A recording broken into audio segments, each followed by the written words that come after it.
Hello guys, welcome to maths with Nidhi. जैसा कि मैंने अपने प्रीवियस वीडियो में बताया था कि मैं एक मैथ सीरीज़ लेकर आऊँगी जिसमें हम लोग 9th एंड 10th के लेक्चर्स करेंगे।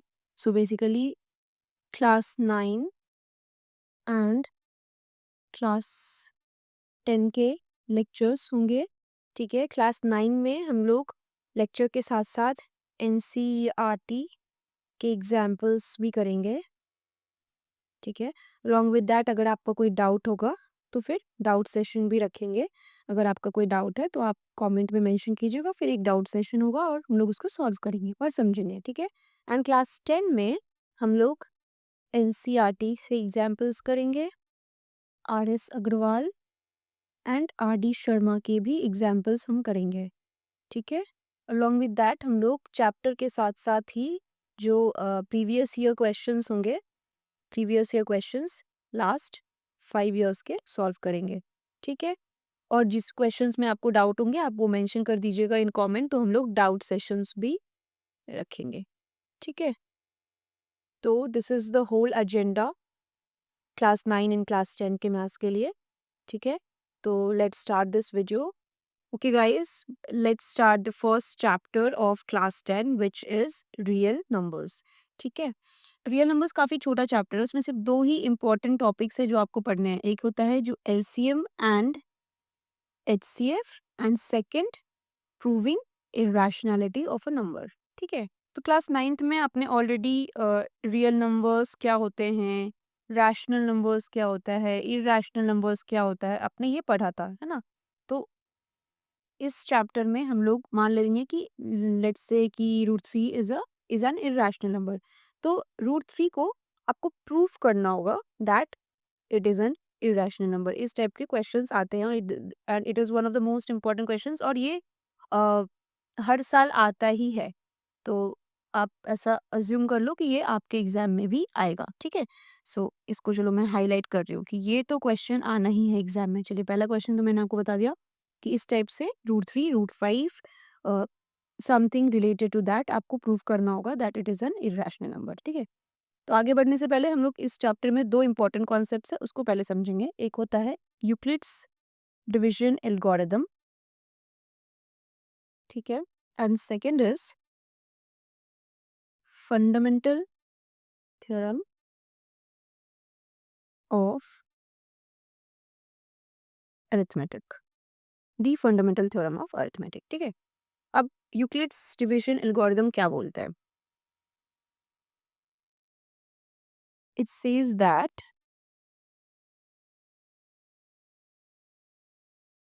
Any positive integer a can be divided by another positive integer b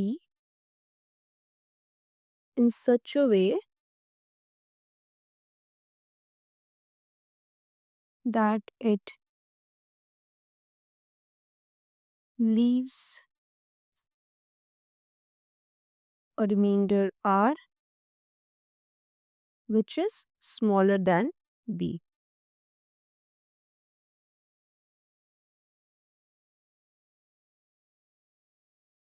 तो आप ये समझो ये क्या बोलना चाह रहा है। कुछ बहुत बड़ा 30 मार्क का ये टॉपिक नहीं है, इट्स वेरी वेरी इजी। ठीक है, तो अगर आप इसको समझने की कोशिश करें तो ये क्या बोल रहा है, any positive integer a, let's say हमने एक इंटीजर लिया ए इज 9। ठीक है, is divided by, can be divided by another positive integer b. अब हमारा बी क्या है, वो 2 है। In such a way that it leaves a remainder r. अब अगर आप ए को 9 को 2 से डिवाइड करो, क्या क्या होगा, 2 4 ज़ा 8, रिमाइंडर क्या है 1। तो ये हमारा क्या हो गया, रिमाइंडर आर, आर क्या हो गया 1, which is smaller than B. ठीक है, तो ये is isn't it a basic division, है ना। ये एक बेसिक डिवीजन है ना। यूक्लिड्स यूक्लिड्स डिवीजन एल्गोरिथम जो है वो एक बेसिक डिवीजन है। मतलब कि किसी भी पॉजिटिव इंटीजर ए को अगर आप अगर आप एक सेकंड पॉजिटिव इंटीजर b से डिवाइड करते हो तो वो एक रिमाइंडर देता है, एंड दैट रिमाइंडर जो है वो क्या होगा, this will be less than, ये देखो ये this is less than b,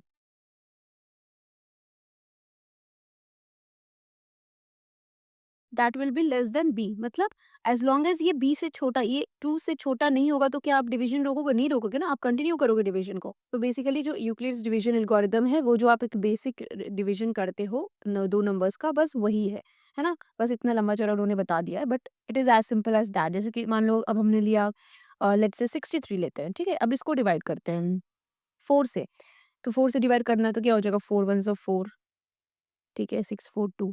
अभी ये क्या है, लेस देन 4 है, 2 इज लेस देन 4 ना, यहाँ पे 2 इज लेस देन 4, ठीक है। तो अभी इसके बाद क्या करते हैं हम, ये 3 को नीचे लेके आते हैं, 3 लेकर आते हैं, ठीक है। अब इसको तो डिवाइड नहीं कर सकते ना 2 को फर्दर, तो 3 को नीचे लेकर आते हैं, तो फिर 4 5 से 20 करते हैं, तो फिर क्या हो जाता है, यहाँ पे 3 आया, अब 3 इज लेस देन 4, तो we will stop the division. अभी अगर ये 3 it was, if it was something like, चलो 7 था, तो ये 4 से इट इज ग्रेटर देन 4, तो ये डिविजिबल होगा, तो एक और बार डिवाइड करेंगे, है ना।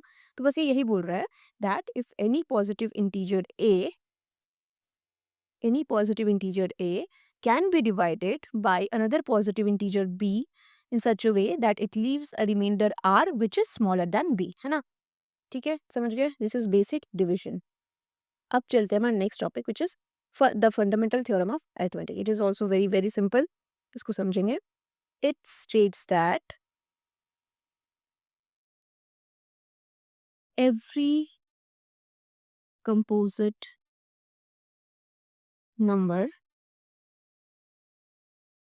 can be expressed as a product of prime numbers and these factors are unique, or this factorization is unique, but the order may be different.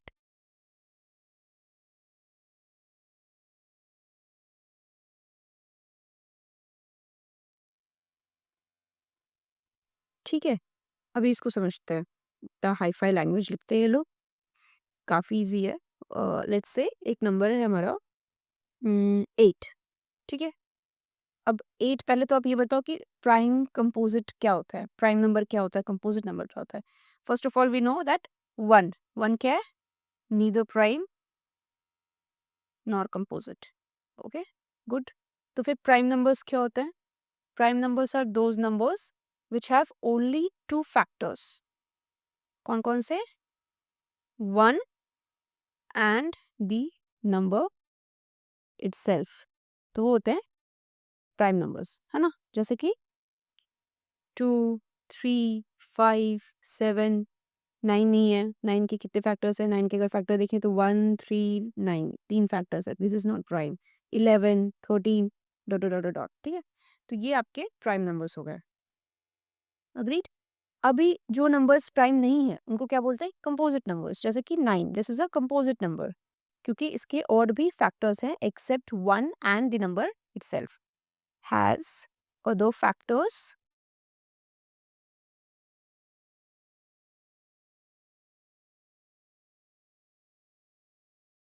Accept 1 and the number itself, ठीक है। तो ये होते हैं composite numbers. अब आपको ये समझ में आ गया। अब समझते हैं कि जो हमारा the fundamental theorem of arithmetic है ये क्या बोलना चाह रहा है। ये बोलना चाह रहा है दैट कोई भी कंपोजिट नंबर हमने लिया, इसको हम प्राइम फैक्टर्स के टर्म्स में एक्सप्रेस कर सकते हैं। फैक्टर्स के टर्म्स में एक्सप्रेस कर सकते हैं, ठीक है। अभी कैसे? लेट्स से हमने लिया था 8, अभी 8 के आप फैक्टर्स लिखना चाहते हो, ठीक है। 8 के फैक्टर्स कौन कौन सा फैक्टर हो सकता है? तो इसको कैसे लिखते हैं? 1 इंटू 8, सही है।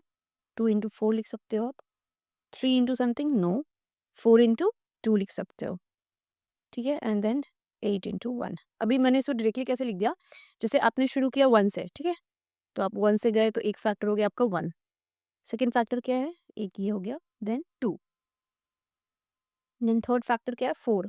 अब जैसे ही 4 आया ना, दैट मीन्स अभी 4 के बाद फिर अगला फैक्टर वही होगा जो जिससे आपने 1 को मल्टीप्लाई किया था। मतलब अगर यहाँ पे 4 आ गया, इन दोनों का प्रोडक्ट अब देखो 8 हो चुका है, तो आपको यहाँ जो नंबर मिलेगा that will B 1 into something जो कि 8 थे, ठीक है, तो 8। सो 8 के जो फैक्टर्स हैं वो क्या क्या फैक्टर्स हैं, factors of 8 are 1, 2, 4 and 8। Factors मतलब क्या होता है आपको, फैक्टर्स वो होते हैं जो आपको कंप्लीटली डिविजिबल, कंप्लीटली डिवाइड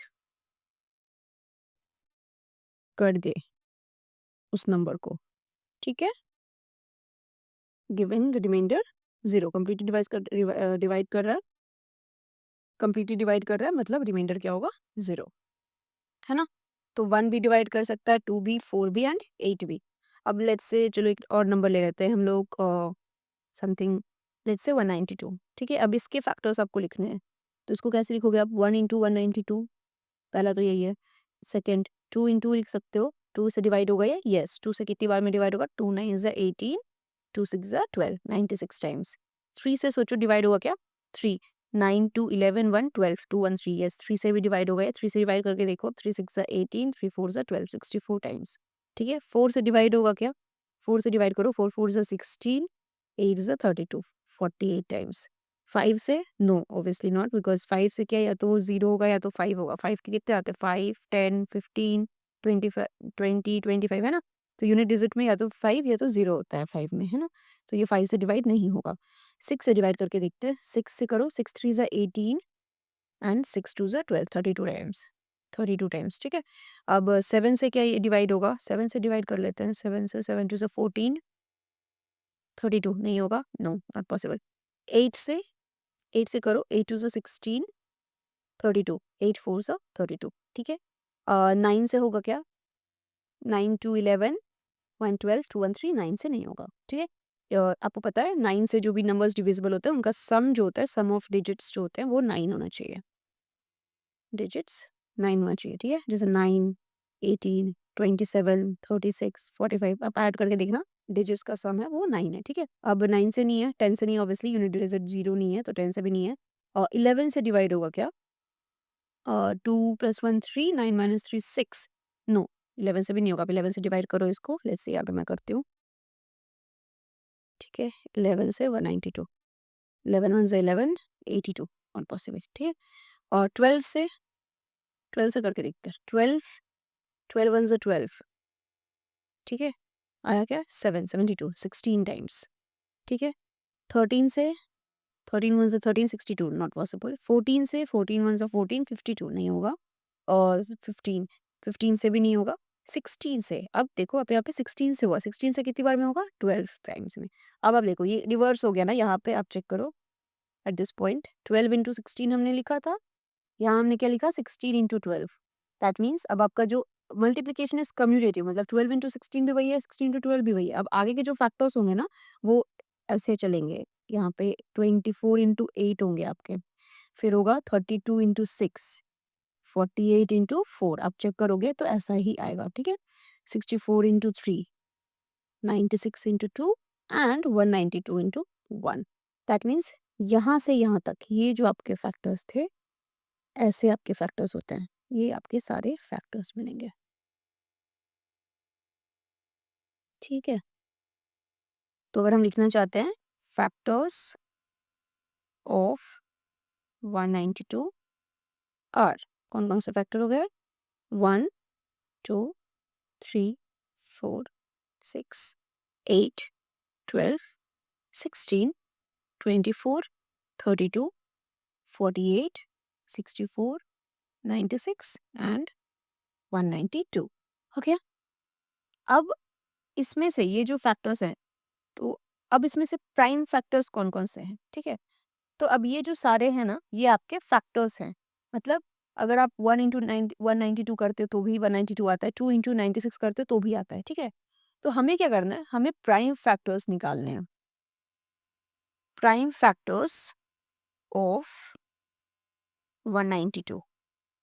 ठीक है, मतलब वो नंबर्स जिसका प्रोडक्ट 192 आए, मतलब वो सारे प्राइम नंबर्स जिनका प्रोडक्ट 192 हो। ठीक है, तो कैसे निकालेंगे? अब 192 लेते हैं हम।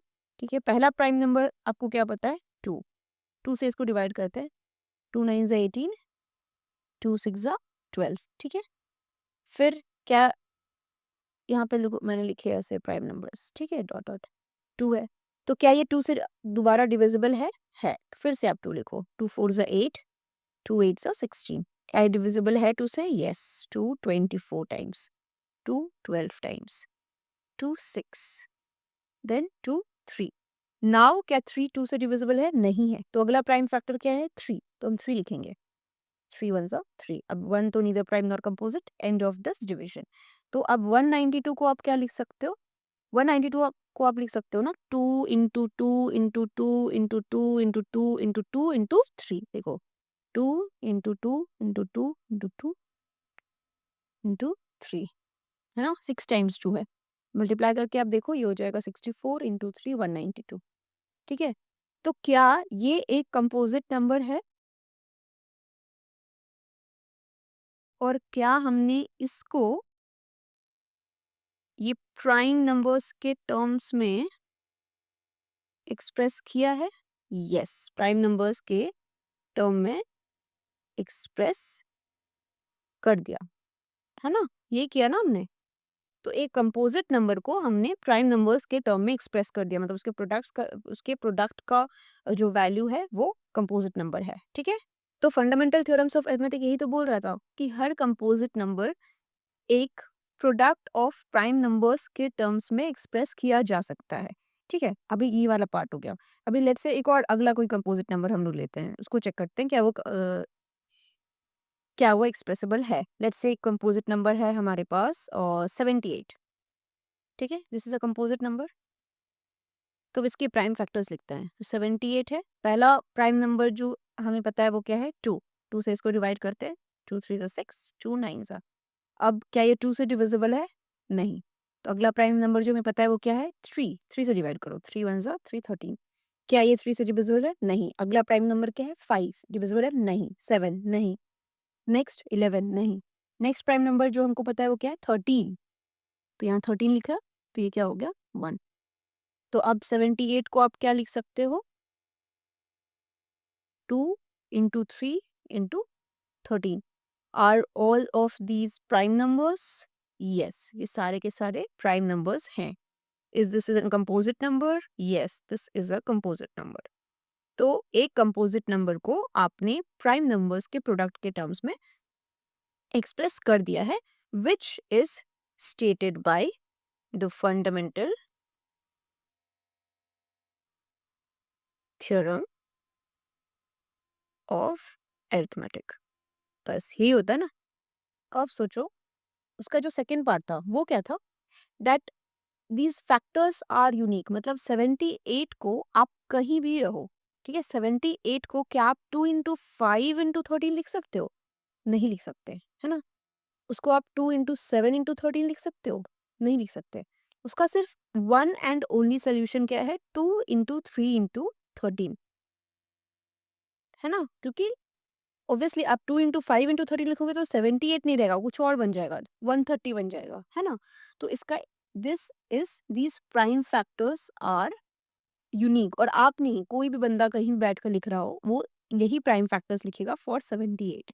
सो these prime factors are unique, है ना?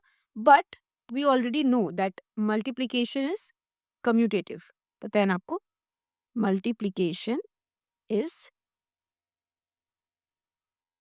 Commutative, that means A into B is equal to B into A. Order से फर्क नहीं पड़ता, है ना? मतलब 2 इंटू 3 करोगे तो भी 6 होगा, 3 इंटू 2 करोगे तो भी 6 होगा। Order doesn't matter. ठीक है, तो सिमिलरली अगर आपको 78 को लिखना हो तो 78 को आप 2 इंटू 13 इंटू 3 लिखो, और 3 इंटू 2 इंटू 13 लिखो, और 2 इंटू 3 इंटू 13 लिखो। ऑल आर सेम, क्योंकि प्रोडक्ट तो फाइनली आपको 78 ही मिल रहा है ना? तो बस this is what is the fundamental theorem of arithmetic. It states that every composite number can be expressed as a product of prime numbers and this factorization is unique. Unique factorization है ये, but the order में vary. ठीक है, क्योंकि कोई फर्क नहीं पड़ता ऑर्डर चेंज होने से, प्रोडक्ट आपका वही सेम आएगा। और फैक्टर्स जो होंगे वो यूनिक फैक्टर्स है, कोई भी लिखे कहीं भी दुनिया के किसी भी कोने से लिख रहा हो, फैक्टर्स यूनिक रहेंगे, वो चेंज नहीं होंगे। ठीक है, तो अब चलते हैं next part of the chapter. Question क्या है? Let's say there is a number 4 to the power n, where n is a natural number. Check whether there is any value n for which 4 to the power n ends with digit 0. आप ये बताइए, digit 0 पे एक number कब and करता है? जैसे कि या तो वो 10 हुआ, 100 हुआ, 50 हुआ, 20 हुआ, है ना? ये सारे नंबर्स हैं जो 0 पे एंड करते हैं, है ना? अब आप देखो, 10 का मतलब क्या है? 2 इंटू 5। 50 का मतलब क्या है? 5 इंटू 10। इसको आप लिख सकते हो 5 इंटू 2 इंटू 5। प्राइम फैक्टराइजेशन कर रहे हैं हम बेसिकली सबका। ये क्या है? 100। 100 मतलब 10 इंटू 10। और क्या लिख सकते हैं? 2 इंटू 5 इंटू 2 इंटू 5। सही है। 20 को क्या लिखोगे? 2 इंटू 10, और 2 इंटू 2 इंटू 5। प्राइम फैक्टर्स में मैंने सबको ब्रेक किया। ठीक है, अब तो ब्रेक नहीं होगा ना, प्राइम फैक्टर में ब्रेक हो गया, अब इसके आगे तो ब्रेक नहीं हो सकता, बिकॉज या तो 1 या तो वो number itself, there is no other factor, है ना? अब आप सोचो, 10 पे 0 पे एंड होने के लिए जो प्रोडक्ट है वो 2 और 5 का प्रोडक्ट होना चाहिए। किसी भी नंबर में अगर 2 और 5, 2 एंड 5 आर द फैक्टर्स, किसी भी नंबर का अगर 2 और 5 फैक्टर्स हैं, दैट मीन्स वो नंबर जो है वो 0 पे एंड विथ 0, 0 पे एंड करता है, एंड्स विथ 0। क्यों? क्योंकि 2 इंटू 5 मल्टीप्लाई होकर 10 हो जाएगा। यहाँ भी देखो 2 इंटू 5, यहाँ पे देखिए 2 इंटू 5 मल्टीप्लाई करके 10 हो गया। यहाँ पे भी 2 इंटू 5, यहाँ भी 2 इंटू 5, या तो दो दो बार 2 इंटू 5 है, तो यहाँ पे क्या 2 0 आ गए, 10 10 दो बार आ गया। ठीक है, तो बेसिकली अगर किसी भी नंबर को आपको 0 पे एंड करवाना हो तो उसके 2 और 5, 2 एंड 5 दोनों ही प्राइम फैक्टर्स होने चाहिए। ठीक है, अगर उस नंबर का दोनों 2 एंड 5 दोनों ही फैक्टर्स है, then that number will end on 0। ठीक है, अभी समझ गया? अब तो क्वेश्चन को देखते हैं। क्वेश्चन क्या बोल रहा है? 4 to the power N. 4 to the power N, इसको आप क्या लिख सकते हो? 4 को क्या लिखोगे? 2 इंटू 2। 4 का हम प्राइम फैक्टर्स कर रहे हैं ना, प्राइम फैक्टराइजेशन करो 4 का, 2 2। ठीक है, 2 into 2 to the power N, ये हो गया ना। ये 2 का क्या है? स्क्वायर है, टू द पावर एन। इसको मन करे तो आप 2 टू द पावर 12 लिख दो, है ना? बट क्या इसमें आपको कहीं भी प्राइम फैक्टर्स में 5 दिख रहा है? तो अब देखो, इसके प्राइम फैक्टर्स क्या हो गया? 2, तो इसके प्राइम फैक्टर्स क्या हो गया? 2 और 2, है ना? बस अब मतलब 2 के पावर में n कर लो इसको, इसको अगर आप लिखना चाहते हो क्या हो जाएगा? 2 टू द पावर 2n हो जाएगा ना, 2 का। ठीक है, तो अब 2 का पावर आप 2n करते रहो, मतलब n का वैल्यू 1 पुट करो, 2 टू द पावर 2 क्या 4, 2 n का वैल्यू 2 पुट करो, 2 टू द 4 क्या 2 टू द पावर 4 16, फिर 3 पुट करो तो 6 टू द पावर 6 क्या होता है? 64। ये कभी भी 0 पे एंड नहीं करेगा। क्यों नहीं करेगा? क्योंकि यहाँ पे 5 का फैक्टर है ही नहीं, तो देयर इज नो वे कि ये 0 पे एंड कर सकता है। ठीक है, सिमिलरली अगर हम लोग ऐसा लिखते हैं 50 टू द पावर n लिखते हैं। ठीक है, अब obviously 50 to the power n, इसको आप लिखना चाहते हो तो क्या हो जाएगा? ये 2 इंटू 5 इंटू 5 होगा, टू द पावर n होगा। अब क्योंकि यहाँ पे हमारे पास 2 इंटू 5 का एक टर्म है, that means it will end with 0। कैसे? देखो आप, 50 to the power 1 50, 50 square 2500, 50 cube 125000, है ना? ये हमेशा 0 पे एंड करेगा, क्योंकि 50 इसमें ऑलरेडी 2 इंटू 5 का एक फैक्टर था, तो ये 0 पे एंड करेगा। तो इस टाइप का एक क्वेश्चन आता है। ये एग्जाम्पल नंबर 1 था आपके एनसीईआरटी का, ये जो क्वेश्चन मैंने लिया था, this was example 1 from NCERT, ठीक है। तो इस टाइप का एक क्वेश्चन आपके एग्जाम में आएगा that they will give you some number to the power of N and they will ask कि क्या वो जीरो पे एंड करेगा कि नहीं। तो all you have to do, आप उस नंबर, जैसे मान लेते हैं वो नंबर बी है, उसका आप प्राइम फैक्टर्स निकालोगे, ठीक है। प्राइम फैक्टर्स ऑफ बी निकालोगे, स्टेप वन। स्टेप टू में आप क्या करोगे, this is step one. Step two में क्या करोगे, check if prime factors are both 2 and 5, ठीक है। ऐसा नहीं कि नॉट ओनली 2 और ओनली 5, ऐसा करके आप देख लिया, आपने बोले हाँ हाँ 2 है 5 है, ऐसा नहीं, ये नहीं। बोथ 2 and 5, इफ यस, अगर यस है then that number will end on 0, otherwise no, simple. क्योंकि 2 and 5 है नहीं, प्रोडक्ट मल्टीप्लाई होने के बाद 10 देगा नहीं, अदरवाइज नो, ठीक है। तो ये आपका एक क्वेश्चन है, तो ये आप क्वेश्चन इसको आप मार्क कर लो। ये नोट्स मैं टेलीग्राम चैनल पे अपलोड कर दूंगी, आप वहाँ से भी रेफर कर सकते हैं, ठीक है। तो चलते हैं नेक्स्ट पार्ट पे। जो नेक्स्ट जो मोस्ट इम्पॉर्टेंट टॉपिक है इस चैप्टर में, that is LCM and HCF find करना, दो नंबर्स का। तो एलसीएम एंड एचसीएफ, पहले एलसीएम एंड एचसीएफ समझते हैं कि होता क्या है। एलसीएम क्या होता है, LCM is lowest common multiple, lowest common multiple, ठीक है। लोएस्ट मतलब सबसे छोटा,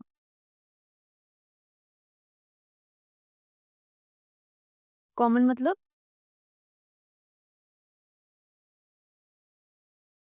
सेम इन बोथ, है ना, दोनों में होना चाहिए। एंड मल्टीपल मतलब मल्टीप्लिकेशन, ठीक है। तो अब यार देखो, मान लेते हैं कि दो नंबर्स हैं, एक नंबर है मेरा 4 और एक है 12, ठीक है। तो अब यहाँ से शुरू करो, पहले हम लोग इसमें ना पीछे से जाते हैं। इग्नोर वो कुत्ते की भौंकने की आवाज, मैं कुछ नहीं कर सकती, पढ़ने पे ध्यान देते हैं। तो पहले हम 4 के मल्टीपल्स लिखते हैं, 4, 8, 12, 16, 20, 24, 28, 32, 36, 40, 44, 48, 13, 4, 52, डॉट डॉट डॉट, ठीक है। अब सही है। अभी नेक्स्ट स्टेप क्या है, फर्स्ट स्टेप हमने क्या किया, मल्टीपल निकाल लिया ना, पहला स्टेप था वहां पे हमारा मल्टीपल निकालना, कर लिया। नेक्स्ट स्टेप क्या है, कॉमन, जो कि दोनों में सेम हो, वो निकालो।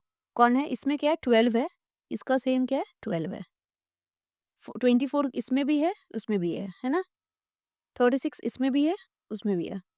48, यस, दोनों में सेम क्या क्या है, तो मैं लिखती हूँ यहाँ पे कॉमन।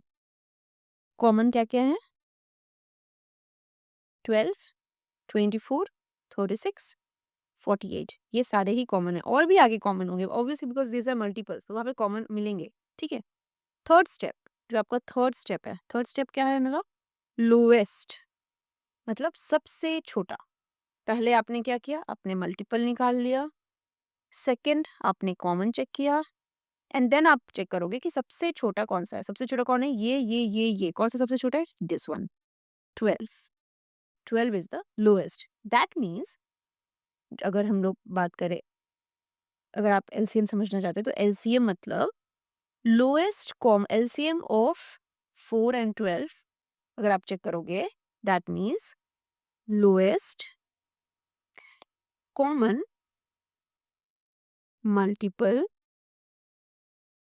ऑफ 4 and 12, ठीक है, विच इज इक्वल टू, यहाँ पे क्या हमारा आंसर क्या आया, 12 आया, ठीक है। इसका क्या मतलब हुआ, 4 and 12 का वो मल्टीपल जो दोनों में कॉमन है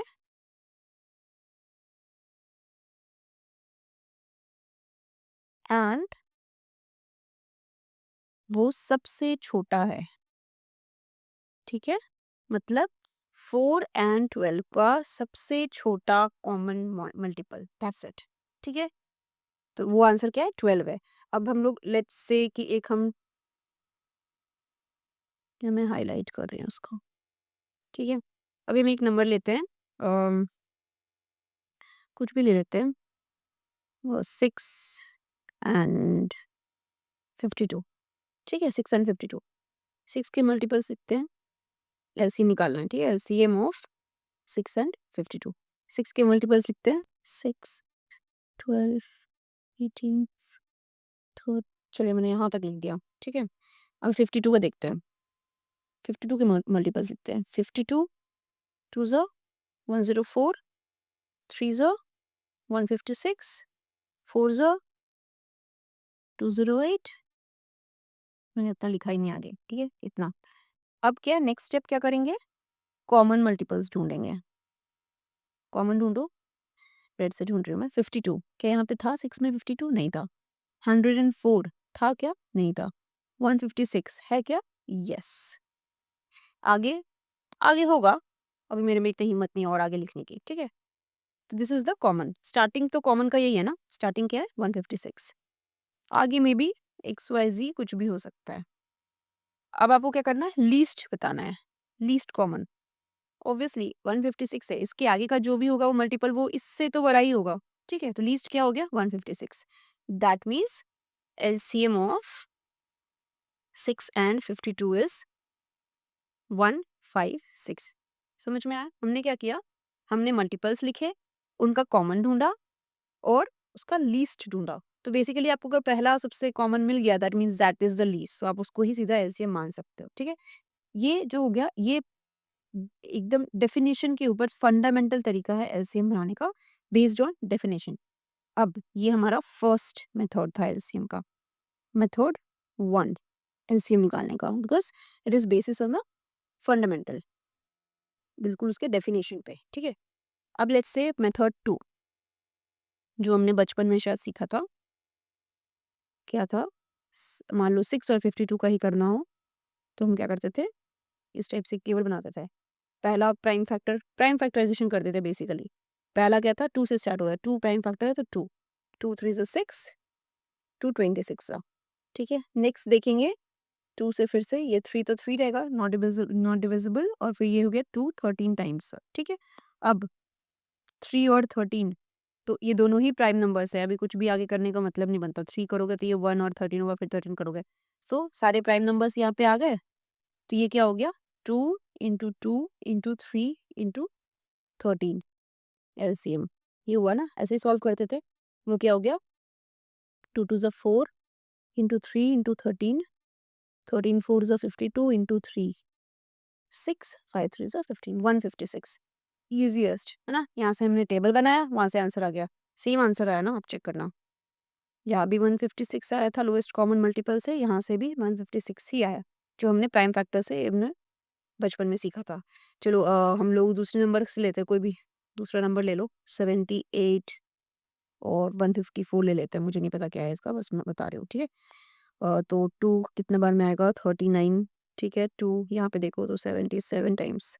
अब 3 से करेंगे तो ये हो जाएगा 13, 3 2 6 77 8 77 ही रहना है। ठीक है, फिर 13 से देखते नहीं हो जाएगा, 7 से देखते तो ये हो गया 13, और ये क्या हो गया 11 टाइम्स। अब ये सारे ही प्राइम नंबर्स आ चुके हैं हमारे, ये सारे ही प्राइम है, तो इसका एलसीएम क्या हो गया, 2 इंटू 3 इंटू 7 इंटू 13 इंटू 11 आ गया।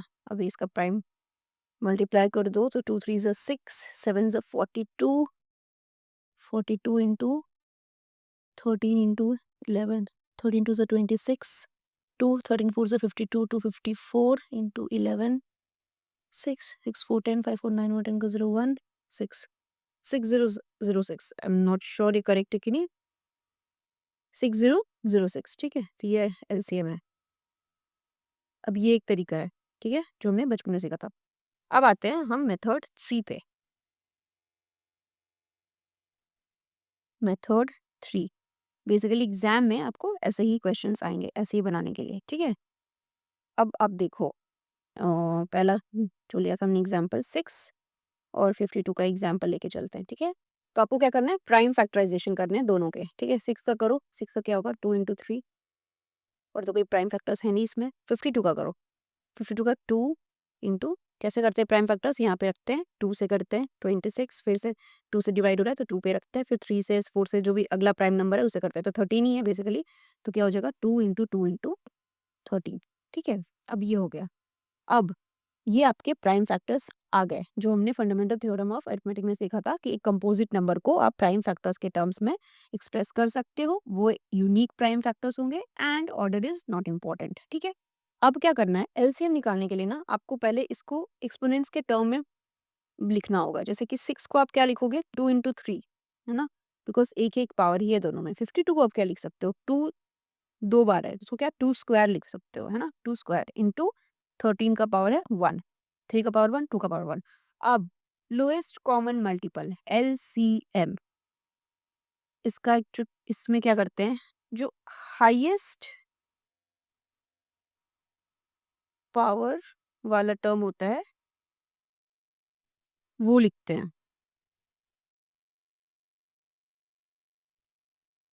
ठीक है, ये याद रखना। एलसीएम है लोएस्ट कॉमन मल्टीपल, तो लोएस्ट मत लिख देना, हाईएस्ट। जैसे कि 2 का 2 दोनों में है, ठीक है, 2 का हाईएस्ट पावर क्या है, यहाँ पे 1 है, यहाँ पे 2 है, 1 है, यहाँ पे 2 है, तो हम कौन सा लिखेंगे 2, क्योंकि हाईएस्ट पावर 2 है, तो 2 का स्क्वायर इंटू 3, यहाँ पे देखो 3 क्या है, यहाँ पे इसका पावर क्या है 1, इसमें 3 का पावर क्या है, 3 दिख नहीं रहा है, मतलब 3 का पावर क्या होगा, 3 का पावर 0 होगा, है ना, बिकॉज 1 है, ऑब्वियसली 3 इज नॉट देयर, मतलब 3 to the power 0 which is 1, तो हाईएस्ट पावर कौन सा हो गया 1, तो 3 का 1 लिखेंगे। सिमिलरली 13, 13 में दोनों में से 13 का हाईएस्ट पावर हो गया 1, तो this is your LCM 4 into 3 into 13 which is 39 into 4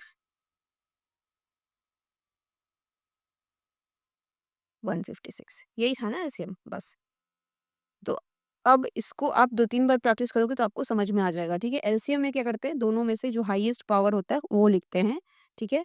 पहले अब मैं इसके स्टेप्स आपको बता देती हूँ। फर्स्ट, प्राइम फैक्टराइजेशन करना,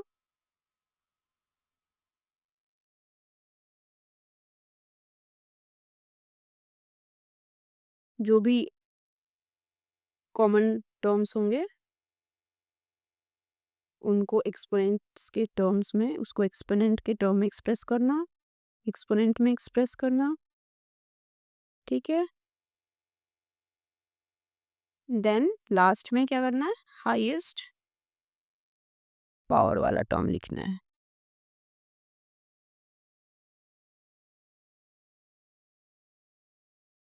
एंड देन मल्टीप्लाई, बस। तो ये 3 मेथड हमने अभी सीखे ऑफ फाइंडिंग एलसीएम, उसको आप मार्क कर लो, very very important. LCM and HCF निकालने तो आपके एग्जाम में आएगा ही, इट इज समथिंग, वो आना ही है। तो समझ लो कि एक तो ये अगर आप ये समझ गए अच्छे से, आपने बना लिया, इस पर प्रैक्टिस कर लिया, तो ये मार्क्स तो आपसे कोई नहीं ले सकता, ठीक है, वेरी इंपॉर्टेंट। चलिए चलते हैं नेक्स्ट एचसीएफ निकालने में। इसका एक एग्जाम्पल सॉल्व कर लेगा, लेट्स से। पहले तो 6 एंड 20 लिया है इन्होंने एलसीएम के लिए, मैं भी ले लेती हूँ फिर। 6 यहाँ पे है, फाइंड एलसीएम एचसीएफ दोनों है। क्वेश्चन एग्जाम्पल 2 अगर आप एनसीईआरटी का देखो तो एग्जाम्पल 2 ऑफ एनसीईआरटी, उसमें उन्होंने एलसीएम एंड एचसीएफ दोनों बताया। पहले मैं एलसीएम बता रही हूँ, ठीक है। फाइंड एलसीएम ऑफ 6 एंड 20, ठीक है। 6 के पहला स्टेप क्या है, प्राइम फैक्टर्स निकालना। 6 के प्राइम फैक्टर्स 2 इंटू 3, 20 का प्राइम फैक्टर 2, यहाँ पे देखो 2, 10, 2, 5, 5, 2 इंटू 2 इंटू 5। दूसरा स्टेप क्या है, एक्सपोनेंट्स के टर्म में एक्सप्रेस करो। यहाँ पे तो कोई कॉमन नहीं है तो 2 इंटू 3 लिख दिया, यहाँ पे 2 बार 2 आया है तो 2 स्क्वायर लिख दो उसको, और ये 5। तीसरा स्टेप क्या है, एलसीएम इक्वल टू जो हाईएस्ट पावर वाला टर्म होगा वो लिखना, ठीक है। यहाँ पे 1 है, यहाँ पे 2 है, तो क्या होगा 2 स्क्वायर इंटू 3 का 1 है, यहाँ पे 0, 3 है ही नहीं तो 3 का 1, 5 यहाँ पे 1 है, यहाँ पे है ही नहीं तो 5 का 1, क्या हो गया 2 square 4 into 3 into 5, product multiply करना, ये था ना 4 स्टेप। तो LCM equal to 4 into 3 into 5 which is 60, ये आंसर है? Yes, this is your answer. ठीक है? तो ये आपका एलसीएम आपने निकालना सीख लिया। अब हम लोग एचसीएफ पे चलते हैं। ठीक है? एचसीएफ, इसका पहले मतलब समझें? Highest common factor. ठीक है? Highest common factor. Similar to LCM, ये भी ऑपोजिट डायरेक्शन में चलता है। ठीक है? मतलब फर्स्ट आपका क्या होगा? First will be this, second this, third this. अब हाईएस्ट कॉमन फैक्टर का क्या मतलब हुआ? हाईएस्ट मतलब सबसे बड़ा। ठीक है? कॉमन मतलब same in both, similar to LCM, जो भी है वहां पे वैसा ही। एंड फैक्टर मतलब number which completely divides the number other number, है ना? वही उसका फैक्टर होता है ना। रिमाइंडर आपका जब जीरो आ जाता है तो हम बोलते हैं उसका फैक्टर है, जैसे कि 2 is a factor of 8 because वो कंप्लीटली डिवाइड करता है 8 को। ठीक है? ये मतलब हुआ। अब देखो, तो एचसीएफ, अब एचसीएफ में क्या, पहला जैसे एलसीएम में पहले हम मल्टीपल मल्टीपल करते थे, फिर उसका कॉमन मल्टीपल निकालते थे, फिर लीस्ट मल्टीपल देखते थे। सिमिलरली एचसीएफ में हम क्या करेंगे?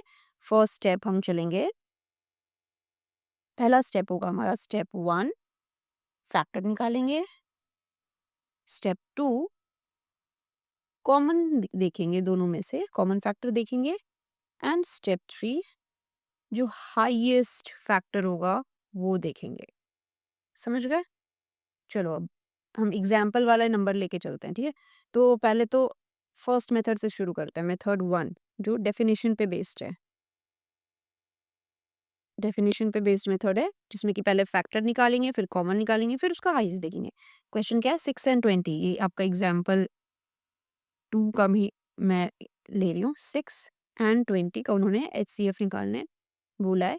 बेसिकली वो प्राइम फैक्टराइजेशन मेथड से हम लोग एंड में सीखेंगे, पहले हम लोग बेसिक फंडामेंटल मेथड से सीखते हैं, डेफिनेशन मेथड से। ठीक है? अब देखो 6 एंड 20, 6 के फैक्टर्स लिखो आप। क्या क्या है आपके फैक्टर्स 6 के? 1 इंटू 6, 2 इंटू 3, ऐसे लिखते हैं ना फैक्टर्स।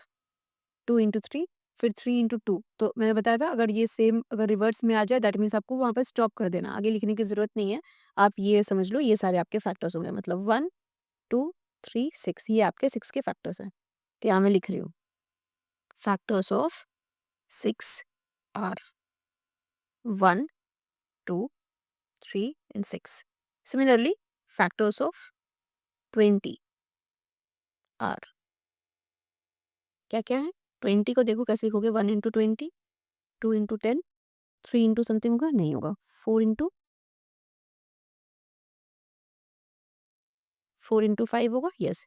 फिर नेक्स्ट 5 लिखोगे, 5 इंटू 4, काट दो, जरूरत नहीं है। ये आपके फैक्टर्स आ गए, 1 comma 2 comma 4 comma 5 comma 10 comma 20, ये आपके 20 के फैक्टर्स हैं। ठीक है? अब नेक्स्ट स्टेप, ये स्टेप 1 कर लिया आपने, क्या फैक्टर्स निकालना था। स्टेप 2 में क्या करना है? आपको कॉमन निकालने हैं, मतलब कॉमन कौन कौन से हैं चेक करिए। कॉमन कौन कौन से है? 1 कॉमन है, यस 1। नेक्स्ट 2 कॉमन है, करेक्ट 2 कॉमन है। 3 कॉमन है, नहीं 3 कॉमन नहीं है। 6 कॉमन है क्या? नहीं 6 भी नहीं है, तो सिर्फ 2 ही है। 3 भी नहीं है, 6 भी नहीं है, तो ये मतलब नहीं बनता। मैं यहाँ पे इसको कट कर रही हूँ। ठीक है? ये दोनों नहीं है, नहीं है। कॉमन फैक्टर्स कौन कौन से आए आपके? कॉमन फैक्टर्स 1 एंड 2, दो ही कॉमन फैक्टर है। ठीक है? अब स्टेप 3, स्टेप 3 क्या होता है? हाईएस्ट देखेंगे, हाईएस्ट कौन सा था। दोनों में से हाईएस्ट कौन सा दिख रहा है 1 एंड 2 में आपको? 2। That means HCF of 6 and 20 is 2। इसका क्या मतलब हुआ कि 2 is the greatest number which can completely divide both 6 and 20। ये आप समझिए कि जो HCF होता है A एंड B का, that is the greatest number which can completely divide both A and B. ठीक है, HCF of A and B is the greatest number which can completely divide both A and B. ठीक है, अब कैसे, जैसे कि हमने क्या बोला, दैट टू, हमने बोला ना that to is a factor of 6, है ना, मतलब वो 6 को डिवाइड करेगा. Also 2 is a factor of 20. ठीक है, फैक्टर ऑफ 20, वो 20 को भी डिवाइड करेगा. और जब हमने चेक किया तो 2 से ग्रेटर देन 2 ऐसा कोई भी नंबर हमें नहीं मिला जो कि दोनों को कंप्लीट डिवाइड करे. मतलब इनके फैक्टर्स में, 6 के फैक्टर में 3 और 6 था, और यहाँ पे 3 और 6 नहीं था, 4 5 10 20 था जो कि 6 के फैक्टर में ही था. ऐसा कोई भी नंबर आगे हमें मिला ही नहीं जो 6 और 20 को कंप्लीटली डिवाइड कर दे. तो जो हाई तो जो हाईएस्ट फैक्टर था, हाईएस्ट फैक्टर क्या हो गया, 2. 2 इज द हाईएस्ट कॉमन, दोनों में कॉमन है और दोनों का फैक्टर है. 2 is that highest common factor जो कि दोनों को ही डिवाइड करता है. तो HCF का क्या मतलब होता है, highest common factor. It means that the greatest number जो दोनों को डिवाइड करे. सिमिलरली जब आप LCM बोलते हो, LCM लोएस्ट कॉमन मल्टीपल, जब आप ये बोलते हो इसका मतलब होता है कि वो स्मॉलेस्ट नंबर जो दोनों, let's say LCM of A and B अगर हम देखते हैं, इसका मतलब है स्मॉलेस्ट नंबर जो दोनों A एंड B का मल्टीपल है. मतलब वो A का भी मल्टीपल है और वो B का भी मल्टीपल है. तो स्मॉलेस्ट नंबर जो दोनों A एंड B का मल्टीपल है उसको हम बोलते हैं HCF. समझ गए.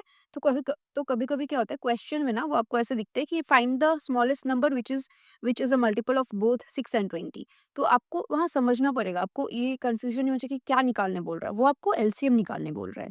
सिमिलरली अगर वो बोलें कि find the greatest number which can divide 6 and 20 completely, मतलब वो आपको HCF निकालने बोल रहे हैं, हाईएस्ट नंबर निकालने बोल रहे हैं जो दोनों का ही फैक्टर हो. समझ गए. ये आपको मेथड 1 से मैंने आपको डेफिनेशन मेथड से आपको बताया HCF निकालना. चलते हैं अभी मेथड 2 में जो हमने बचपन में सीखा था. इस पार्ट को भी आप, इसको आप मार्क करो, ये ना इम्पोर्टेंट पार्ट है. ठीक है, स्टार मार्क कर रही हूँ मैं यहाँ पे. चलिए अब मेथड 2 जो हमने बचपन में सीखा था, HCF निकालना कैसे, 6 और 20 का, 6 और 20 डिवीजन मेथड से हम निकालेंगे. ये आपका डिवीजन मेथड है. ठीक है, क्या करेंगे, 6 यहाँ रखेंगे, 12 को यहाँ रखेंगे. अब आप सोचो 6 2 12 होता है, सॉरी 20 था ना ये, सो सॉरी 20 20 लिखिए. अब 6 2 नहीं, 6 3 18 हो जाएगा, 6 3 18 डिवाइड करो, ये आया 2. फिर 2 आया, 0 नहीं आया, जब तक 0 नहीं आया तब तक उसको रोकेंगे नहीं डिवीजन को. ठीक है, 2 आया, अभी ये 6 जो है यहाँ पे आ जाएगा, यहाँ से ट्रांसफर होके यहाँ पे आ जाएगा. ठीक है, अब 2 3 6. अब देखो ये 0 आ गया, मतलब डिवीजन यहाँ पे स्टॉप होता है. एंड ये जो आपका फैक्टर, ये जो पार्ट आया यहाँ पे डिवाइड जिसने किया, this one, this is your HCF. ये हमने डिवीजन मेथड से HCF निकाला. तो HCF ऑफ 6 एंड 20 इज 2. ठीक है, अभी मेथड 3 पे चलते हैं जो आपको एग्जाम में बनाना होगा. Method 3, prime factorisation method. ठीक है, प्राइम फैक्टराइजेशन मेथड, इस मेथड से आपको सॉल्व करने हैं क्वेश्चंस एग्जाम में. ठीक है, क्या है 6 का फर्स्ट स्टेप क्या होगा, आप क्या करोगे, प्राइम फैक्टर्स निकालोगे. स्टेप 1, प्राइम फैक्टर्स निकालो, LCM जैसा ही सिमिलर. 6 का हो तो क्या होगा, 2 इंटू 3, 20 का 2 इंटू 2 इंटू 5. सेकेंड स्टेप क्या करोगे आप उसको, एक्सपोनेंट्स में कन्वर्ट करोगे, है ना? 6 है तो 2 इंटू 3, कोई कॉमन टर्म नहीं है। 20 है तो 2 बार 2 आया, मतलब 2 का स्क्वायर इंटू 5 एक बार। अब थर्ड में क्या है? थर्ड में आपको एचसीएफ लिखना है। अब एलसीएम में हम लोग क्या लिखते थे, मैं यहाँ पे लिख रही हूँ, ठीक है? एलसीएम में हम क्या बोलते थे? जो हाईएस्ट पावर है वो लिख दो, वो लिख दो, ये बताया था मैंने आपको। तो एचसीएफ में क्या करेंगे? उल्टा जो स्मॉलेस्ट पावर है वो लिखेंगे,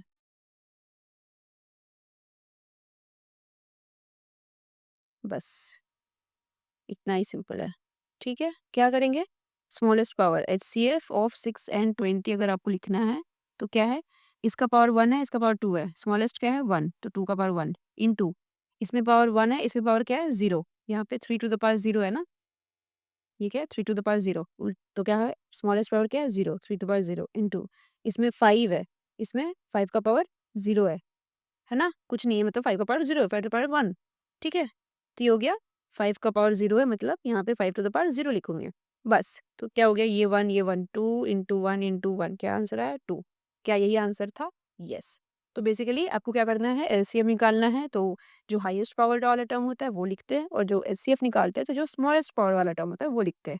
तो आपको पता चल गया that HCF of 6 and 20 is 2। यही तो करना था, आ गया। तो ये बहुत इंपॉर्टेंट कॉन्सेप्ट है एचसीएफ एंड एनसीएम का, जो आपको मैंने 3 मेथड से दोनों ही बताया है, बट जो एग्जाम में होगा मोस्टली आपको प्राइम फैक्टराइजेशन मेथड से ही करना है। But you have to remember कि मीनिंग क्या होता है, एलसीएम का क्या मतलब है, लोएस्ट कॉमन मल्टीपल क्यों बोलते हैं उसको, एचसीएफ को हाईएस्ट कॉमन फैक्टर क्यों बोलते हैं, अगर उसको दूसरे टर्म्स में लिखना चाहें तो greatest number which can divide both A and B, तो वो एचसीएफ हो जाता है। Smallest number which is a multiple of both A and B, तो वो एलसीएम हो जाता है। ये सब आपको समझना है, ठीक है? अब चलते हैं एक और एग्जाम्पल देख लेते हैं। क्वेश्चन आपका एग्जाम्पल, लेट्स एग्जाम्पल 3। ये क्या बोल रहा है? Find the HCF of 96 and 404। ये क्या है? यूजिंग प्राइम फैक्टराइजेशन मेथड से आपको करना है, and find hence find their LCM also, ठीक है? तो प्राइम फैक्टराइजेशन मेथड से तो 96 का प्राइम फैक्टर्स पहले लिखेंगे, 2 48 2 24 2 12 2 6 2 3। मैं डायरेक्टली इसको एक्सपोनेंट्स के टर्म में ही लिख रही हूँ, एक स्टेप क्यों बढ़ाना आगे, है ना? कितनी बार 2 आया? 1 2 3 4 5 बार 2 आया, इंटू 3 एक बार आया, ठीक है? अभी सिमिलरली 404 को लिखते हैं, 2 202 2 101, फिर ये 3 से जाएगा क्या? 3 3 इज 9 11, नहीं 101, आई डोंट थिंक 101 डिवाइड होने वाला, मतलब 101 इज अ प्राइम नंबर है शायद ये, ठीक है? तो ये हो गया 404, इसको हम लिख सकते हैं 2 2 बार आया, 2 स्क्वायर इंटू 101। ये तो अब इसमें क्या है? एचसीएफ निकालना है। एचसीएफ निकालने के लिए मैंने क्या बोला था आपको कि जो स्मॉलेस्ट पावर होगा वो लिखना। 2 का स्मॉलेस्ट पावर, इसमें 5 है पावर, इसमें 2 है, स्मॉलेस्ट पावर क्या है? 2। इसमें देखो 3 का पावर क्या है? 1 है यहाँ पे, इसमें कितना है? नहीं है, मतलब 0। 3 का पावर स्मॉलेस्ट 0, इसमें 101 है क्या? नहीं है, उसका स्मॉलेस्ट पावर 0। यहाँ पे 101 का स्मॉलेस्ट पावर 0, मतलब ये तो 1 हो गया, ये भी 1 हो गया। 2 स्क्वायर इंटू 1 इंटू 1, ये कितना हो गया? 2 स्क्वायर 4। अब प्रैक्टिस के साथ ना आप अपने आप जो भी नहीं होगा आप इसको इग्नोर करना सीख जाओगे, ठीक है? 0 लिखने की जरूरत नहीं पड़ेगी आपको, बट इनिशियली आप प्रैक्टिस में ऐसा ध्यान में रखो। तो एचसीएफ क्या हो गया? एचसीएफ हो गया 4। तो hence HCF of 96 and 404 is 4। Answer के एंड में ये स्टेटमेंट्स डालने की प्रैक्टिस कीजिए, क्योंकि एग्जाम में आपको अच्छे से प्रॉपर लिखना पड़ेगा, ठीक है? तो ये हो गया HCF of 96 and 404 is 4। Then next चलते हैं, इसको बोला उन्होंने कि एलसीएम निकालो, एलसीएम। अब यहाँ पे एक फॉर्मूला आपके काम आएगा। दिस फॉर्मूला इज, ये एक बहुत इंपॉर्टेंट फॉर्मूला है जो आपके एग्जाम में बहुत बार पूछा जाता है। That means product of A and B equal to HCF of A and B into LCM of A and B, मतलब प्रोडक्ट HCF इंटू LCM का प्रोडक्ट। ठीक है? मतलब अगर 2 नंबर्स है 6 एंड 20, ये 2 नंबर थे, तो जो एचसीएफ होगा 6 एंड 20 का, वो क्या आया था हमारा 6 एंड 20 का HCF, I think it was 2, and जो एलसीएम होगा 6 एंड 20 का, इट वाज़ आई थिंक 60, ठीक है? तो ये जो इन दोनों का जो प्रोडक्ट है which is 120, that is the product of these 2 numbers, मतलब 120, मतलब product of numbers equal to product of their HCF and LCM. ये बहुत ही इंपॉर्टेंट फॉर्मूला है, इसको आप याद रखिए, इस पे बहुत सारे क्वेश्चंस आते हैं, ठीक है? तो यहाँ पे अगर हम लोग देखें, एचसीएफ आपका 4 आ गया है और आपको एलसीएम निकालना है, तो एलसीएम क्या हो जाएगा, LCM will be LCM into HCF, हमें पता है कि क्या होना चाहिए, 96 इंटू 404, यही होना चाहिए ना product of numbers. That means LCM क्या हो जाएगा आपका 96 into 404 divided by HCF. HCF कितना था 4, अब 4 से इसको ब्रेक कर रही है जो 101, तो this is equal to 96 into 101 which is 96 1 से 96, 6 9 96 0 से 0 एंड 9 9 96 1 से 96 9696, ठीक है? ये आपका आंसर है। तो कितना ईज़ी हो गया, एलसीएम आपको निकालना ही नहीं पड़ा, आपने डायरेक्टली यहाँ से प्रोडक्ट वाला मेथड फॉर्मूला यूज़ करके आपने एलसीएम बता दिया, ठीक है? तो this is your next question. अब एक बार चेक कर लेते हैं और क्या और भी एग्जांपल्स हैं? यस, एक और एग्जांपल है, ये एक और एग्जांपल है, example 4 which is HCF and LCM find करना है आपको 3 नंबर्स के, जो कि हैं 6, 72 एंड 120। कुछ नहीं, वेरी वेरी सिमिलरली क्या करेंगे, फर्स्ट स्टेप क्या होगा, प्राइम फैक्टराइजेशन, तो 6 का करो 2 इंटू 3, लेट्स से पहले मैं एलसीएम निकाल रही हूँ, ठीक है? फिर 72 का करो 2 इंटू 72 को देखो यहाँ पे जैसे होगा 2 इंटू 36, 18, 2 9 3, 2 कितनी बार है, 2 3 बार है, 3 कितनी बार है, 2 बार। फिर 120 लिखो, 120 का प्राइम फैक्टराइजेशन करिए, हो जाएगा 260, 230, 215, 3 5, 2 कितनी बार है, 3 बार, 3 कितनी बार है, 1 बार, और 5 एक बार।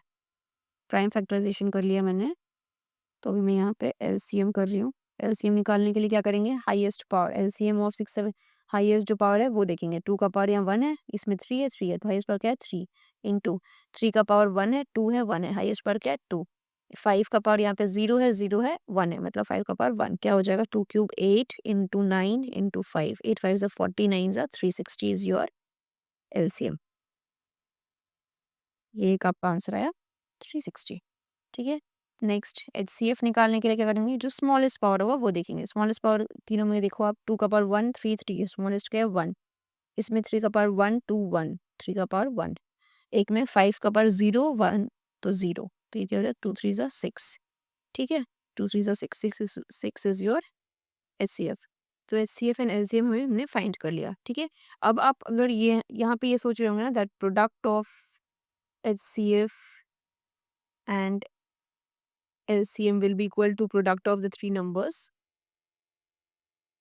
जो हमने लिया था, तो ये completely गलत है, ऐसा नहीं होता, ठीक है? तो ये जो फॉर्मूला है, ये सिर्फ this is only valid for 2 numbers, ठीक है?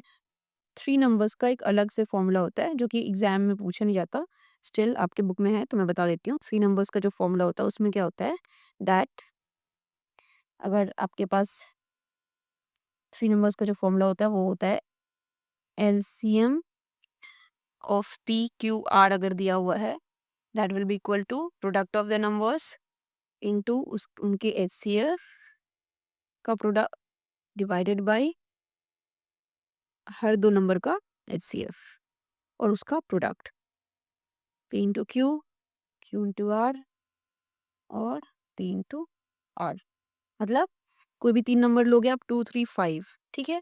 तो इसका जो एलसीएम होगा वो क्या होगा, 2 इंटू 3 इंटू 5 इंटू इसका एचसीएफ, 2 3 5 का HCF divided by HCF of 2 और 3 into HCF of 3 and 5 into HCF of 2 and 5। ठीक है, पर ये बहुत ही लंबा फॉर्मूला है और एग्जाम में पूछा नहीं जाता है। ठीक है, but this is the formula जो होल्ड करता है।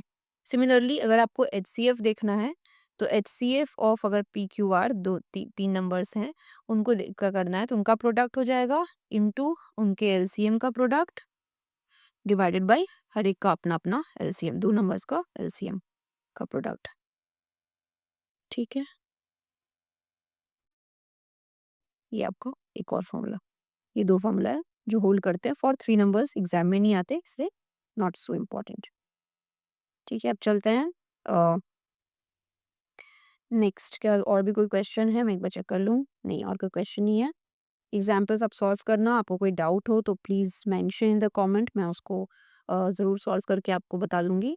तो हम लोग उसको नेक्स्ट वीडियो में सॉल्व करेंगे। ठीक है, तो नेक्स्ट टॉपिक जो है इसमें वो है इरैशनल नंबर को प्रूव करना, that it is an irrational number. इस टाइप का एक क्वेश्चन हमेशा आता है।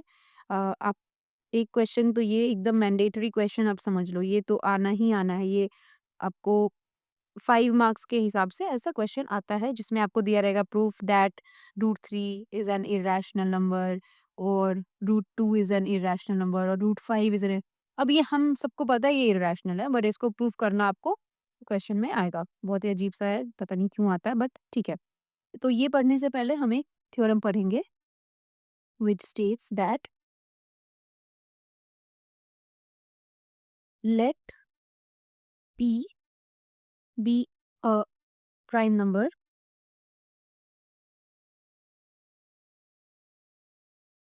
तो if p divides a square. ठीक है, ये ए स्क्वायर ये है, ये लिखा था मैंने, प्राइम नंबर। ये if p divides, let's say a को हटा देते हैं, कंफ्यूजन ना हो। If p divides m square then p will also divide m where m is any positive integer। ठीक है, तो हम समझते हैं कि ये थ्योरम क्या बोल रहा है। ये बोल रहा है कि लेट्स से p जो है एक कोई भी प्राइम नंबर है, मान लेते हैं 3।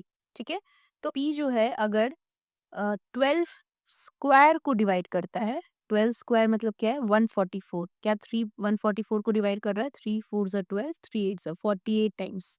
ठीक है, तो अगर p जो है वो 12 स्क्वायर को डिवाइड करता है, that means p will also divide 12। इस थ्योरम का ये मतलब है। ठीक है, तो 3 जो है वो क्या 12 को डिवाइड करता है? यस, डिवाइड कर रहा है। ठीक है, इनका ये मतलब है। अब आप ऐसे समझो, इसको प्रूफ करना है आपको। ठीक है, प्रूफ तो कैसे प्रूफ करेंगे? तो मान लेते हैं कोई भी एक मैंने पॉजिटिव इंटीजर लिया m। ठीक है, अब हमने फंडामेंटल थ्योरम ऑफ अरिथमेटिक ये क्या बोलती है कि आप किसी भी कंपोजिट नंबर को, अगर ये कंपोजिट नंबर है, इसको हम लोग प्राइम फैक्टर्स के टर्म में एक्सप्रेस कर सकते हैं। सही है, तो कोई let m be any positive integer. ठीक है, तो m को हम लिख सकते हैं p1 into p2 into p3 dot dot dot pn, where p1 p2 dot dot pn are prime numbers and not unique. ठीक है, अलग अलग नहीं है, डिस्टिंक्ट। जैसे कि 12 है तो 12 को हम लिख सकते हैं 2 इंटू 3, है ना। तो ये क्या है, 2 दो बार, ये p1 2 हो गया, p2 भी 2 हो गया और p3 3 हो गया। तो ये यूनिक नहीं है, डिस्टिंक्ट नंबर्स नहीं है। मैंने बस इसको प्राइम फैक्टर्स के टर्म में ब्रेक किया है m को। ठीक है, m क्या है, p1 p2 p3 dot dot dot pn। ठीक है, अब आप सोचो m स्क्वायर अगर आपको लिखना है, m स्क्वायर लिखो। m स्क्वायर लिखोगे तो क्या होगा, p1 p2 dot dot dot pn। एक और बार आ जाएगा सेम चीज, m इंटू एम हुआ ना, तो ये सेम चीज आ जाएगा m स्क्वायर। अब कोई थ्योरम बोलता है that if P divides m square. P divides m square का मतलब P, और P is a prime number, यही बोल दिया उन्होंने, है ना। That means P is a prime number belonging to, ये एक प्राइम नंबर है जो कि इस इस पूरे को में से कोई एक में बिलोंग करता होगा, है ना। बिलोंगिंग टू ये वाला पार्ट, क्योंकि P जो है एक प्राइम नंबर है जो कि m स्क्वायर को डिवाइड करता है, मतलब P is a factor of m square. तो वो कहीं ना कहीं तो यहाँ पे बिलोंग करता होगा ना, ये P1 P2 dot dot dot Pn, फिर यहाँ भी P1 P2 dot dot dot Pn, अगर तो यहाँ पे कहीं ना कहीं P आएगा। ठीक है, तो ये तो सेम सेट है ना, यहाँ पे देखो P1 P2, ये Pn का जो प्राइम नंबर का सेट है, यही दो बार आपने लिखा है।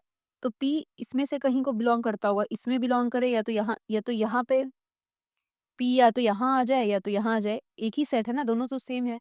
मतलब आप समझो ऐसे, 12 था, 12 को मैंने लिखा 2 × 2 × 3। अब 12 का स्क्वायर लिखते हैं तो क्या है, 2 × 2 × 3 इंटू सेम चीज 2 × 2 × 3, दो बार लिखेंगे। तो अगर हम बोलें कि P एक नंबर है, प्राइम नंबर है जो कि इस सेट में बिलोंग करता है, इस सेट में बिलोंग करता है, 12 स्क्वायर के सेट को में बिलोंग करता है, मतलब P is a prime number which can divide 2 square. Prime number है अगर, तो इसमें P है, तो या तो वो इस सेट को बिलोंग करेगा या तो इस सेट को बिलोंग करेगा, सेम ही सेट है, मतलब या तो वो P का वैल्यू क्या हो सकता है, या तो 2 हो सकता है या तो 3 हो सकता है ना। क्या 2 × 2 हो सकता है P का वैल्यू, 4 हो सकता है क्या, नहीं, क्योंकि वो प्राइम नंबर नहीं रह जाएगा। ठीक है, तो प्राइम नंबर है मतलब ये वाले सेट में से ही बिलोंग करता होगा P।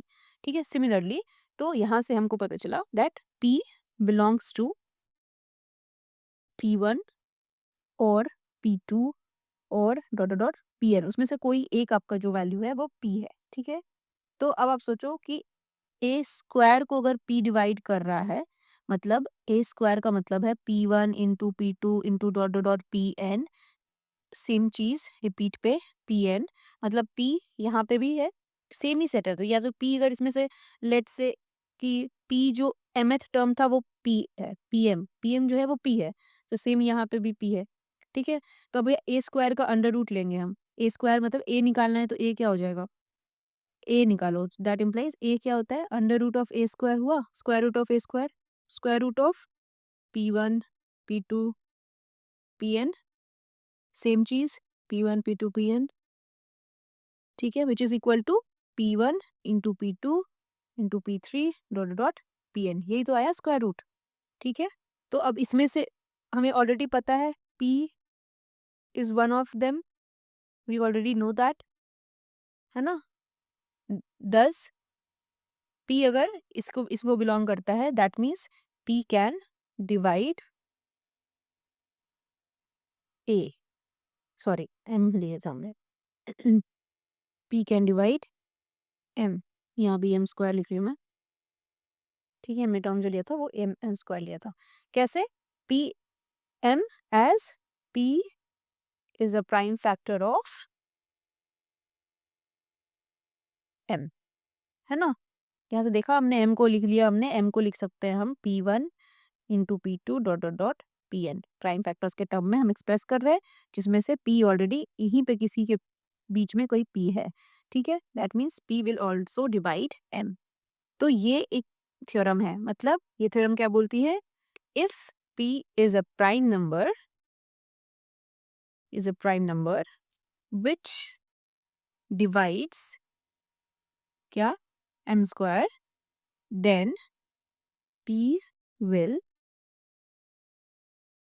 Also divide M। ये आपका एक थ्योरम है।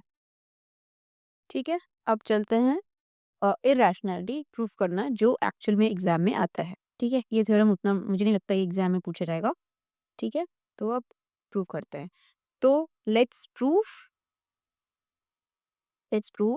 That √2 is an irrational number. अब इस प्रूफ के लिए ना हम लोग कॉन्ट्रडिक्शन मेथड यूज करेंगे। कैसे, जैसे इन्होंने बोला कि तुम बताओ कि रूट टू इरेशनल नंबर है, तो हम बोलेंगे नहीं, मैं नहीं मानता ये इरेशनल नंबर है। मैं बोलता हूँ कि let's assume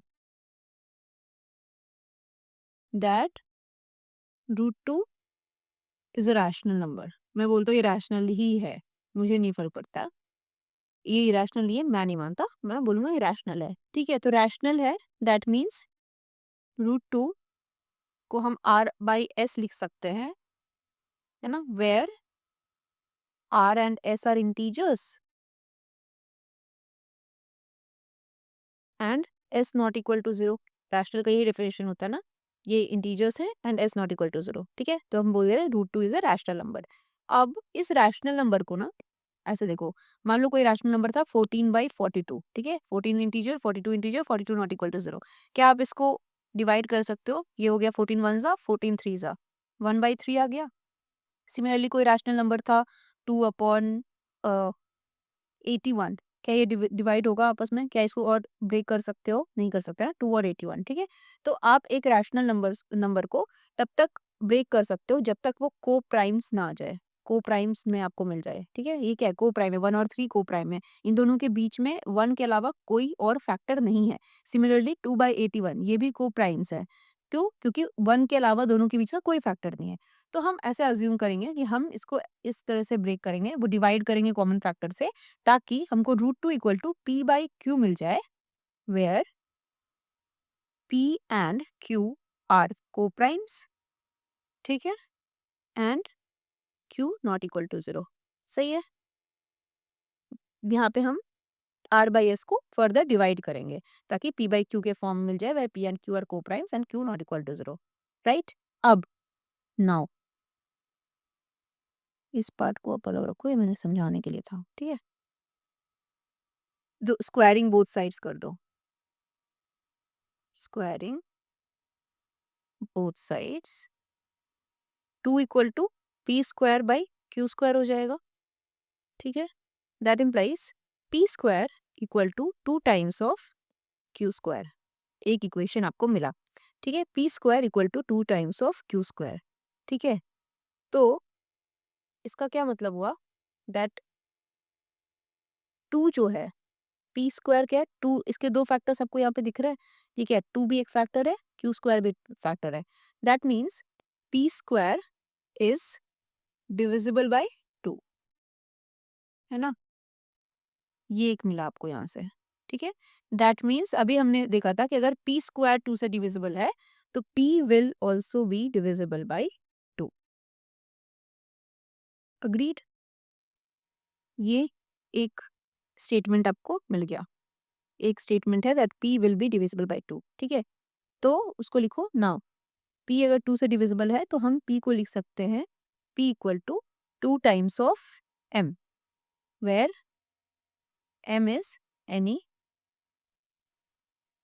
integer obviously not equal to zero. ठीक है, उसको जीरो नहीं मानी है। ठीक है, पी अगर 2 से डिविजिबल है तो पी को 2m लिख सकते हैं। ठीक है, दैट इम्प्लाइज अब पी स्क्वायर कर दो, स्क्वायरिंग बोथ साइड्स, तो ये हो जाएगा 4m स्क्वायर। ठीक है, ये किया हमने, क्या किया पे, स्क्वायरिंग बोथ साइड्स। ठीक है, दैट मीन्स पी स्क्वायर, अब यहाँ से चेक करो ऊपर, पी स्क्वायर का वैल्यू क्या आता है, ये जो इक्वेशन था, इक्वेशन 1 में पी स्क्वायर का वैल्यू था 2q स्क्वायर, तो पी स्क्वायर को हम 2q स्क्वायर लिख सकते हैं, इसको हम लिख सकते हैं 4m स्क्वायर। ठीक है, फ्रॉम इक्वेशन 1 आपको मिला p square equal to 2q square. ठीक है, अभी 2 गया यहाँ से, तो क्या मिला आपको, q square equal to 2m square. Same चीज, ये मान लेते हैं इक्वेशन 2 है। दैट मीन्स यहाँ से क्या पता चला, q स्क्वायर का वैल्यू जो है 2 इंटू एम स्क्वायर है, मतलब q square is divisible by 2, 2 is a factor यहाँ पे, है ना, divisible by 2, that implies q is also divisible by 2, जैसे ही q स्क्वायर डिविजिबल होगा तो q भी डिविजिबल हो जाएगा। ठीक है, ठीक है। अब हमें समझ में आ गया, p now 2 is a factor of p, 2 is also a factor of q, also a factor of q, दोनों को ही डिवाइड कर रहा है. बट वी हैड अज्यूम्ड, हमने क्या assumption लिया था, that p and q are co-primes, मतलब उनके आपस में वन के अलावा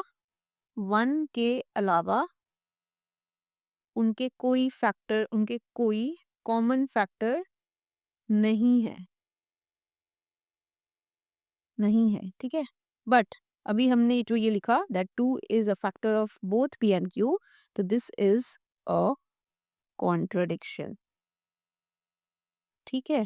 ये कॉन्ट्रडिक्शन हमारा आया कि p एंड q को प्राइम्स हमने अज्यूम किया था, बट 2 जो है वो दोनों का ही कॉमन फैक्टर है.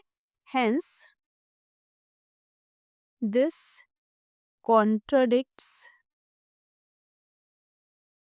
our assumption that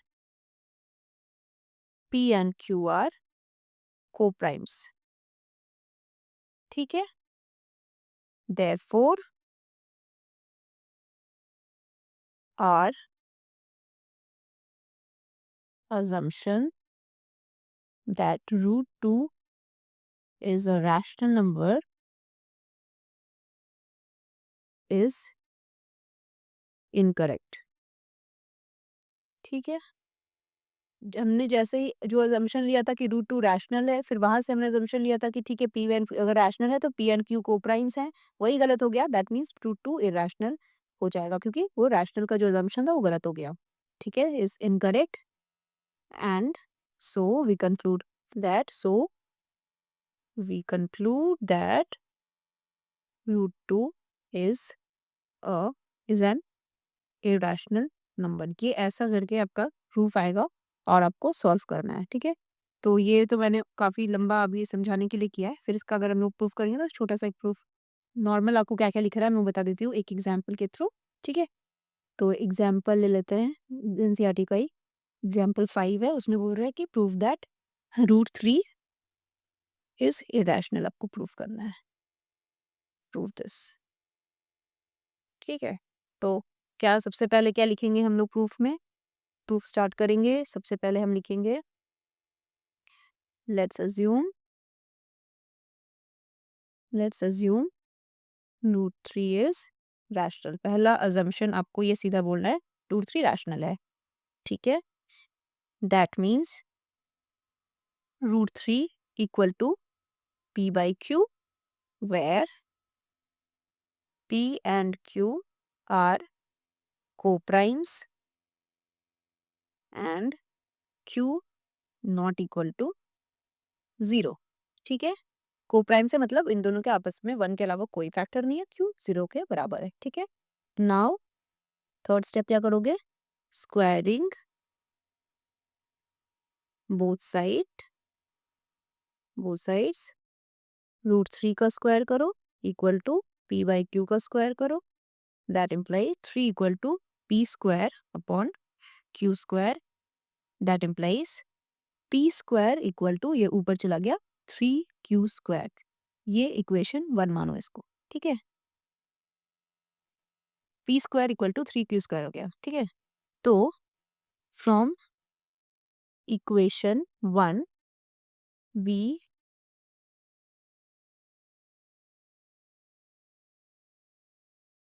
we understand that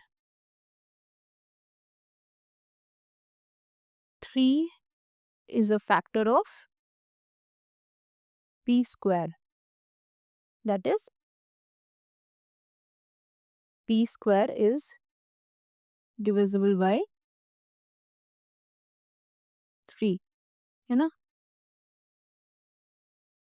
That implies p is also divisible by 3. ये एक आया. सिमिलरली नहीं, ठीक है. नाउ p जो है वो 3 से डिविजिबल है, मतलब p को हम लोग 3 times of some integer m लिख सकते हैं, है ना. क्या होता है, dividend equal to divisor into quotient. Plus remainder यही होता है ना यहाँ से, कैसे क्यों लिख रहे हैं हम लोग ऐसा? तो अब यहाँ पे कंप्लीटली डिविजिबल मतलब रिमाइंडर तो 0 है, ये पार्ट हट गया, डिवाइज़र क्या है आपका 3 है, क्वोशिएंट कुछ आएगा, कोई तो क्वोशिएंट होगा यहाँ पे, तो मान लेते हैं क्वोशिएंट हमारा m है, तो p को हम लिख सकते हैं 3 times of m where m is an integer, ठीक है? नाउ फिर से स्क्वायरिंग बोथ साइड्स करेंगे, स्क्वायरिंग बोथ साइड्स, इसको हटा दो उधर, ठीक है।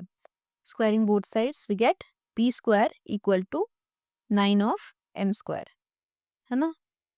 तो पी स्क्वायर का वैल्यू ऊपर में क्या था हमारा, पी स्क्वायर इस इक्वेशन के, तो देखो 3q स्क्वायर था, तो यहाँ पे हम पी स्क्वायर को 3q स्क्वायर लिखते हैं, ये हो गया 9 टाइम्स ऑफ m स्क्वायर, ये फ्रॉम इक्वेशन 1 हमें मिला, तो ये 3 गया 3 से, तो क्या हो गया, that implies q square equal to 3m square, ये आपका इक्वेशन 2 हो गया, ठीक है। अब देखो from equation 2 we see, we conclude that 3 is a factor of q square, that is q square is divisible by 3, है ना? That means q is also divisible by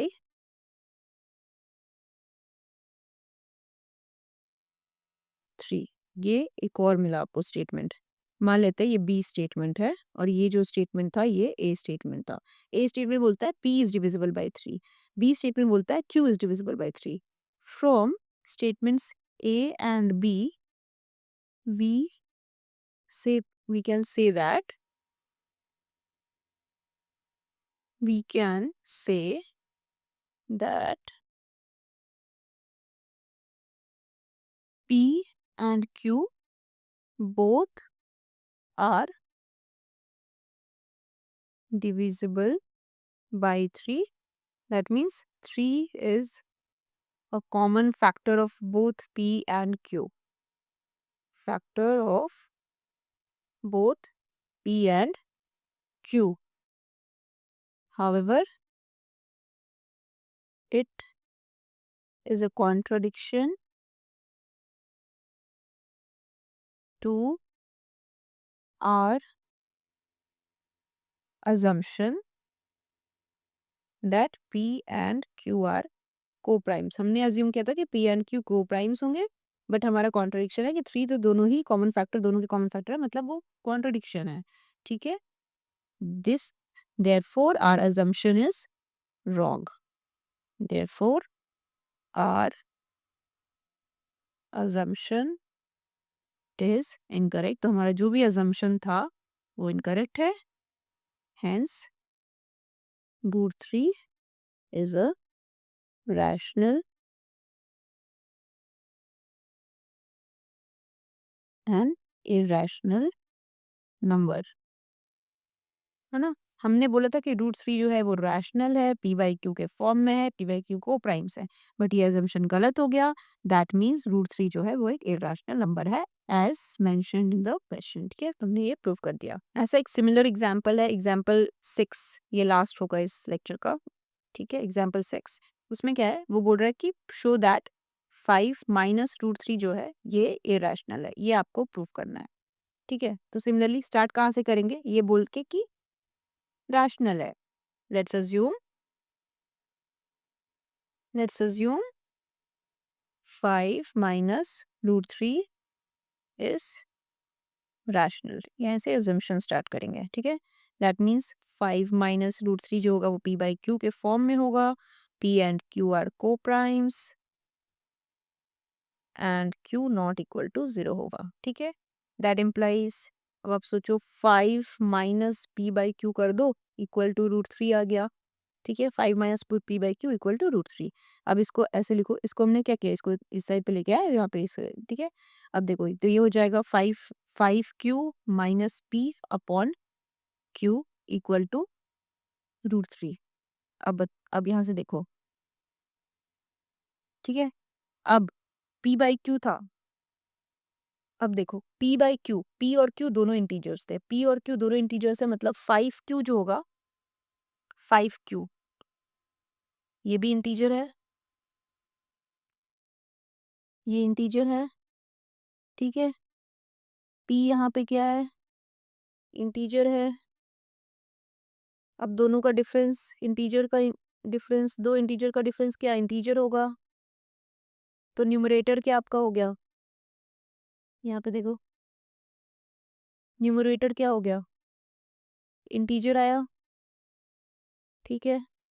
similarly q यहाँ पे क्या है, इंटीजर है, तो न्यूमरेटर एंड डिनोमिनेटर दोनों ही आपके इंटीजर्स हैं, ठीक है, इंटीजर्स हैं। दैट मीन्स ये जो पूरा आपका टर्म है 5q minus p upon q, ये कोई integer by integer m by n, ये भी इंटीजर के फॉर्म में है।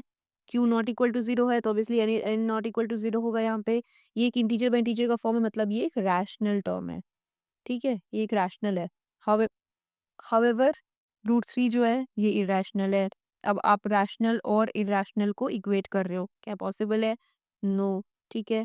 तो ये रैशनल है, √3 इरेशनल है, दैट मीन्स कॉन्ट्राडिक्टरी स्टेटमेंट आपने बना दिया, this is an contradiction, that implies 5 minus √3 ये भी इरेशनल होगा, ठीक है। तो ये हमने प्रूफ कर दिया।